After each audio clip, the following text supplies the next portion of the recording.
This is Bomb Hoops Podcast.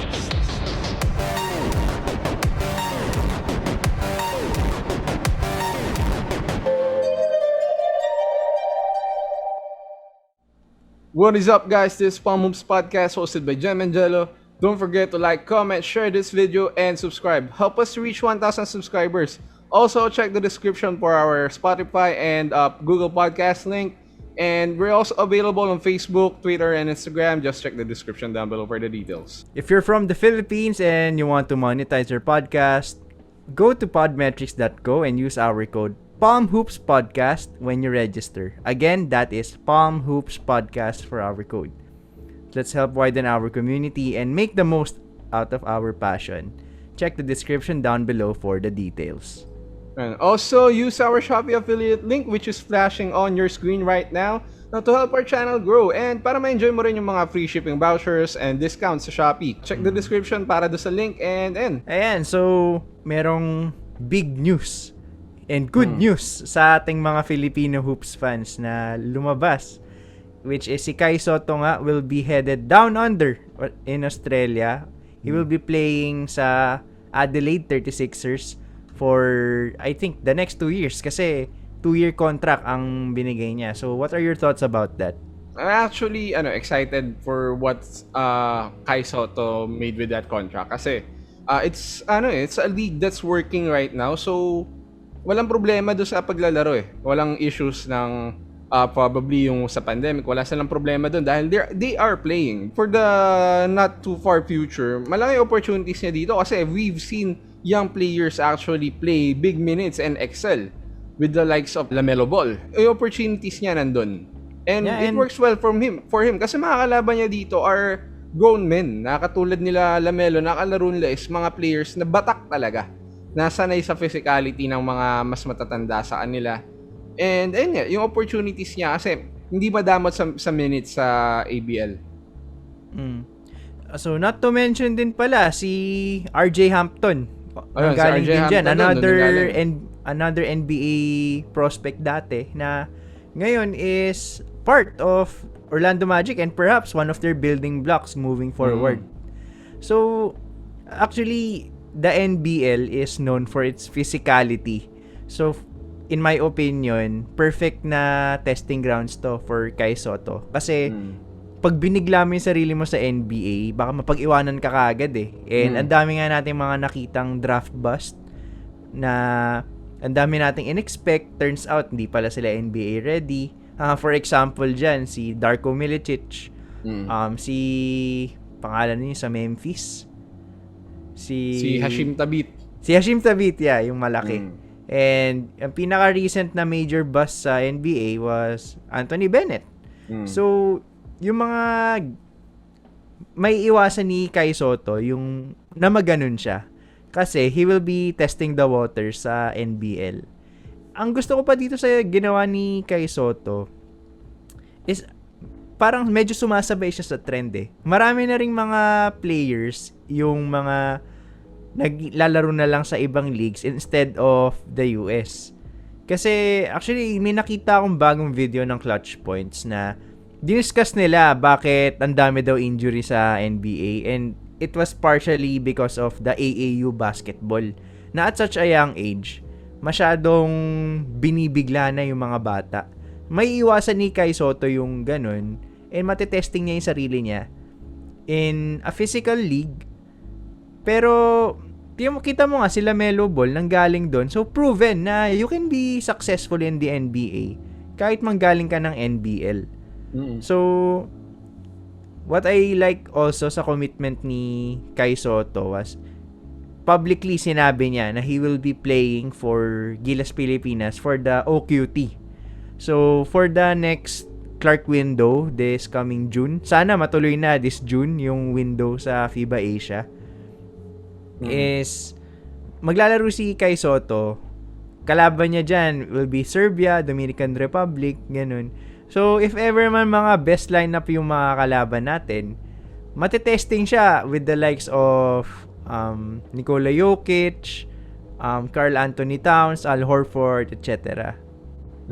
Ayun, magandang opportunity yun for Kai Sotto. And I think yung yung pagsali niya sa NBL, that's a big thing para din sa national team.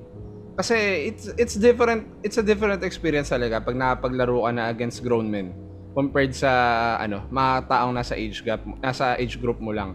So nakita naman natin yun with players from the NCAA ng US na for the NCAA, magaling sila. Pero once they got into the NBA or maybe even to the EuroLeague, mga professional league, may struggle kasi iba, may certain level of difference talaga na malaki yung gap.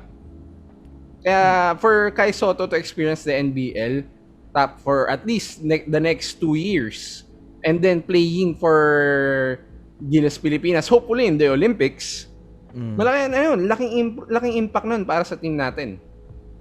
Yeah, and actually another name na pumapasok pag na-mention yung Olympics was Ricky Rubio.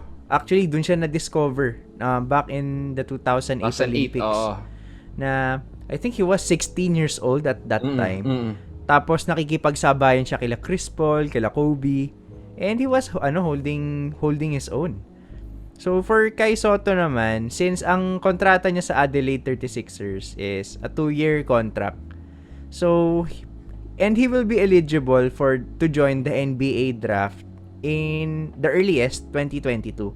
However, hindi pa tayo clear kung papayagan ba siya ng management nung 36ers na umalis na pag na-draft siya.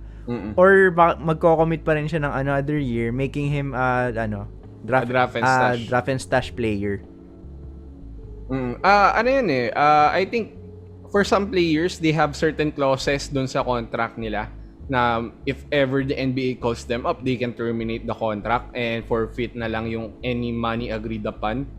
Or maybe it's a long-term commitment for Kai Sotto. And if I'm to be asked kung ano yung mas magandang choice for Kai Sotto, I'd rather cash up I'd rather cash up on the opportunity. Kasi contract na to hindi ito something to be negotiated. It's there, it's signed, it's finished. So, might as well push through with it. Kasi you never know how much of an opportunity you can get.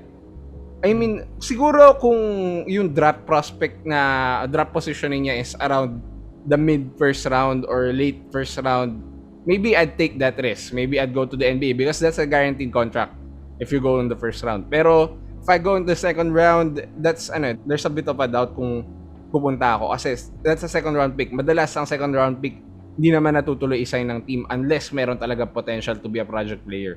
Looking at the mold of Kai Sotto, parang Nikola Jokic 2.0 if ever. Sana ganun yung mangyari sa career niya.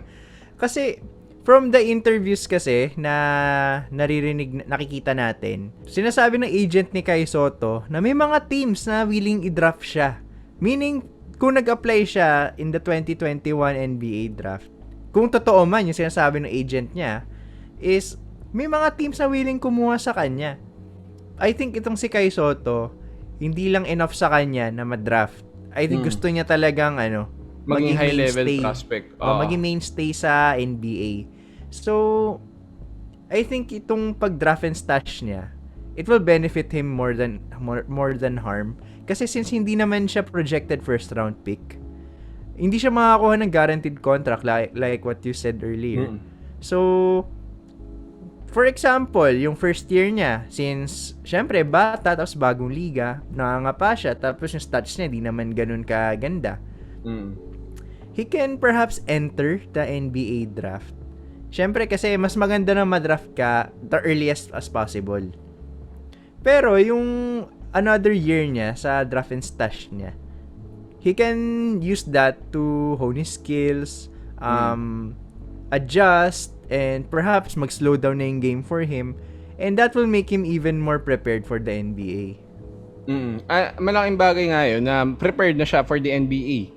Nakita naman natin sila Melo from his jump from yung school na pinasukan niya sa Cleveland or in Ohio. Yeah. Tapos he went to the NBL. Malaking leap yun in terms of talent level na kalaban mo. So from there, kung ma-hone yung skills niya for the next 2 years, kahit sabi mo second round pick siya, if he can excel pagdating niya dun sa team, that he can play better than the first round pick na kakakuha lang ng team na yun, maybe that would be his way into the NBA as a rotation player. And if there's one team na I think that would really improve him, it's the Spurs.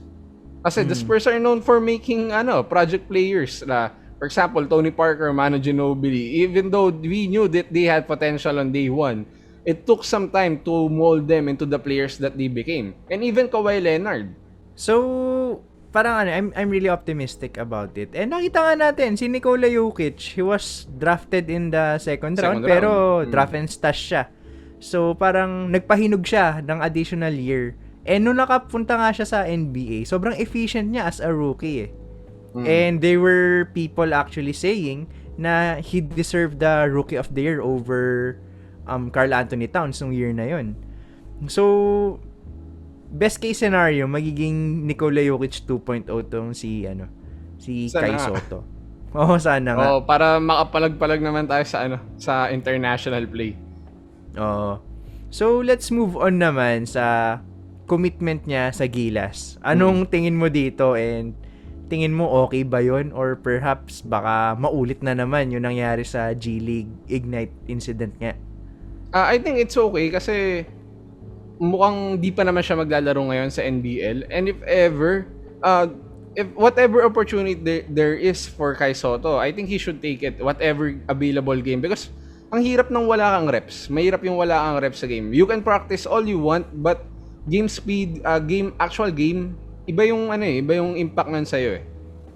So, if he can play dun sa Olympic Qualifier and experience playing with his future 10-year teammates, hopefully, or maybe even 15-year teammates, tapos makakalaban pa niya are NBA caliber players, malaking experience yun, malaking opportunity yun for him to grow, for him to improve his skills, and maybe pagdating niya sa NBL, he might be able to add those to his improvements. Tapos pagdating niya doon, he would be a good player na agad, and maybe that will help him increase his draft stock. So, ako naman sa Gilas commitment niya, I'm kind of iffy. Kasi nga, sabi ni Tab Baldwin, walang sure na spot sa roster. Nakita nga natin yun, hindi sinama ni Tab Baldwin si Juan Gomez de Leaño dun sa Gilas roster. Kasi wala siya nung earlier training camps nila. So kung hindi matutuloy itong si Kai Sotto sa pag-alis niya, baka naman biglang magka-lockdown na naman or biglang may mga masama nangyari, ganun. Baka mapurnada na naman tong Adelaide 36ers niya. Pero, that being said, you can say na mas mataas yung level of competition sa OQT kaysa sa NBL. Kasi, sa OQT, you have a chance to play against NBA players and NBA superstars. Sana nga ipadala ng Serbia yung best team nila Kasi, sila yung host. Actually, sa kanila gagawin yung yung Olympic Qualifying Tournament. So, since host sila, I'm expecting nandyan si Jokic, sila Teodosic, sila Boban Marjanovic, lahat na ng itch. Ayan. So, parang for me, kung I have the opportunity to play against one of the front runners for the NBA MVP, this is my time to shine. Parang if I had a good game against those guys, makikilala ako. Malaking tulong yun.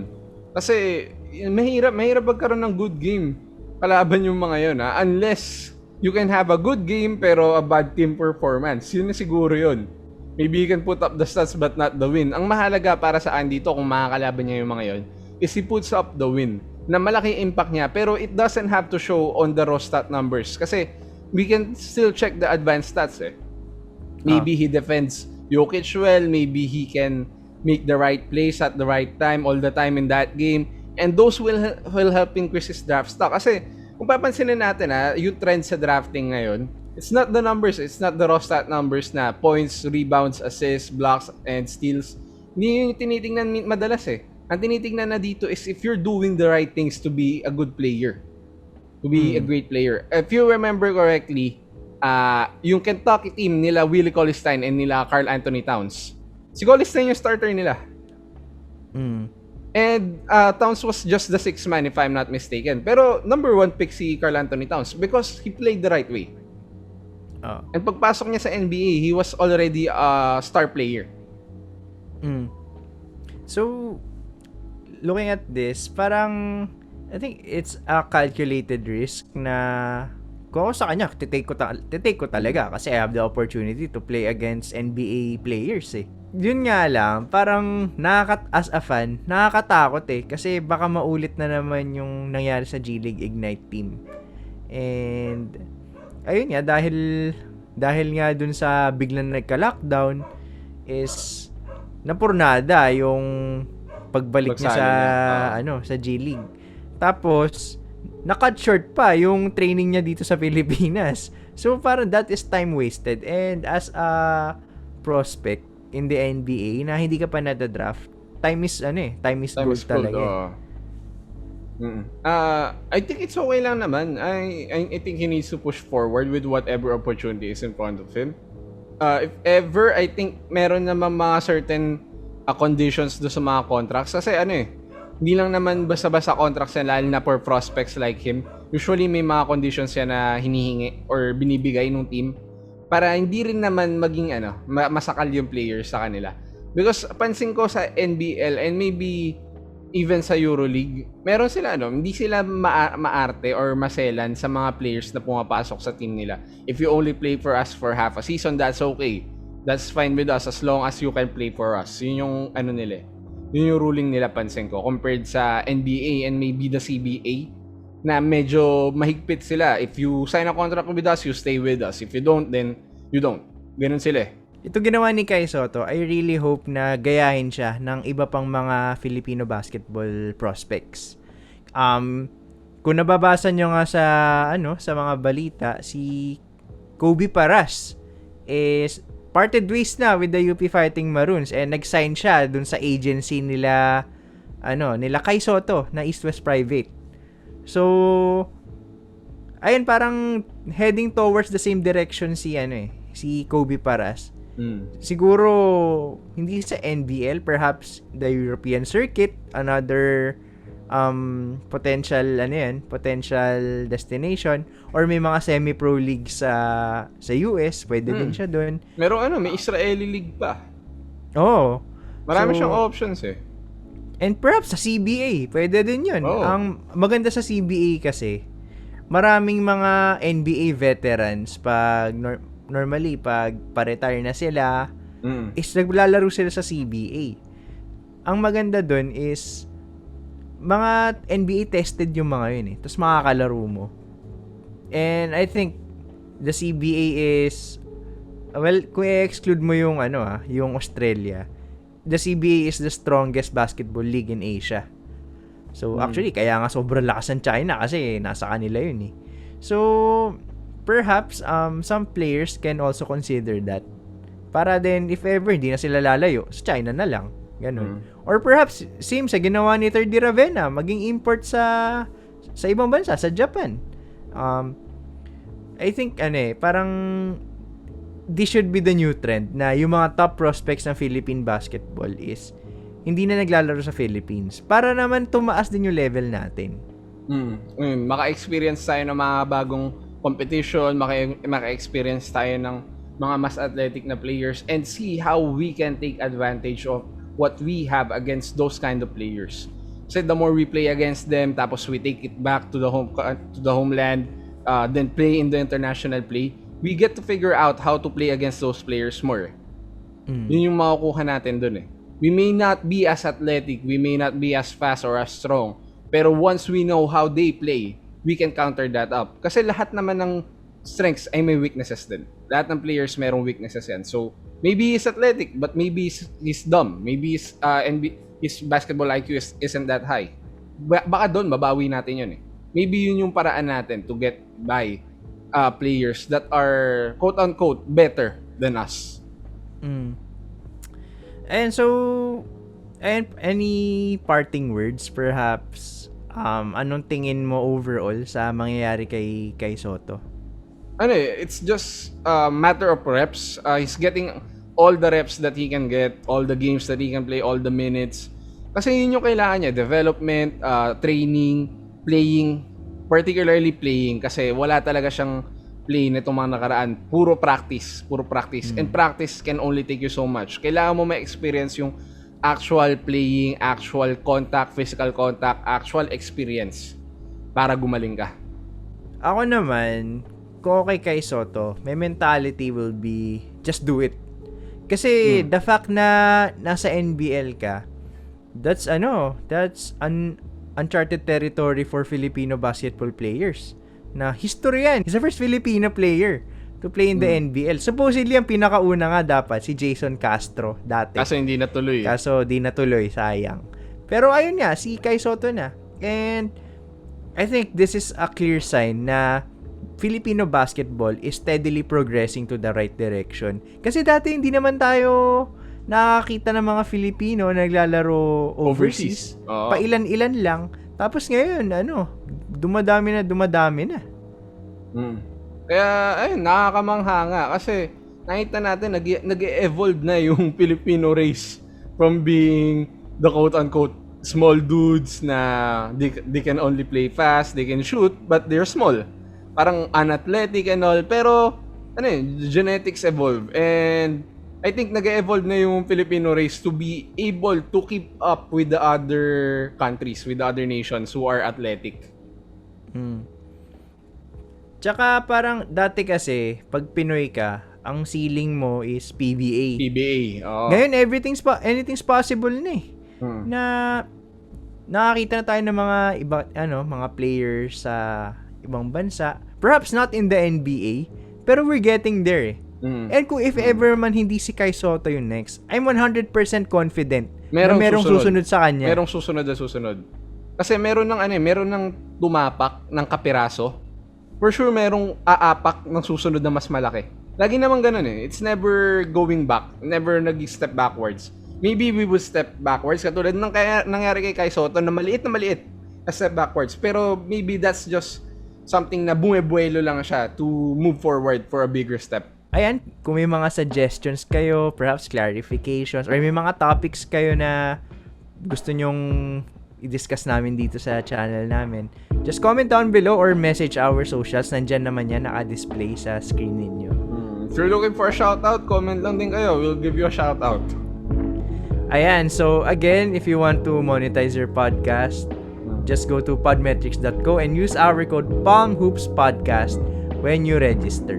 That's capital P, capital H, and capital P. Huwag niyong kalimutan. Nandun din naman sa may description para makita niyo kung ano yung tamang spelling, tamang case ng letters. And also, if you want to purchase something from Shopee, don't forget to use our link that's also popping on your screen right now and also in the description para ma-enjoy niyo yung free shipping vouchers and discounts. Ayan, don't forget to like, comment, share this video, and syempre subscribe. We're currently 85 subscribers. Slowly but steady, nakakarating tayo dun.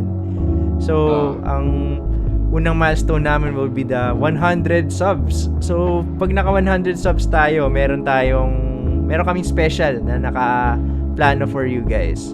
So, para din to give back sa audience namin. And para ma-increase yung interaction natin. And so, again, I'm Jem. This is my partner, Jello. We are Palm Hoops Podcast. We'll see you in the next episode.